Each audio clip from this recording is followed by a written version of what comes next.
کہو کہ اپنے گواہوں کو لاؤ جو بتائیں کہ اللہ نے یہ چیزیں حرام کی ہیں، پھر اگر وہ آ کر گواہی دیں تو تم ان کے ساتھ گواہی نہ دینا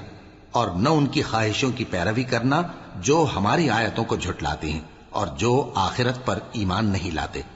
اور بتوں کو اپنے پروردگار کے برابر ٹھہراتے ہیں۔ کہو کہ لوگو آؤ میں تمہیں وہ چیزیں پڑھ کر سناؤں جو تمہارے پروردگار نے تم پر حرام کر دی ہیں۔ ان کی نسبت اس نے اس طرح ارشاد فرمایا ہے کہ کسی چیز کو اللہ کا شریک نہ بنانا اور ماں باپ سے بدسلوکی نہ کرنا بلکہ حسن سلوک کرتے رہنا اور ناداری کے اندیشے سے اپنی اولاد کو قتل نہ کرنا، کیونکہ تم کو اور ان کو ہم ہی رزق دیتے ہیں، اور بے حیائی کے کام ظاہر ہوں یا پوشیدہ ان کے پاس نہ پھٹکنا، اور کسی شخص کو جس کے قتل کو اللہ نے حرام کر دیا ہے قتل نہ کرنا مگر جائز طور پر، یعنی جس کا شریعت حکم دے۔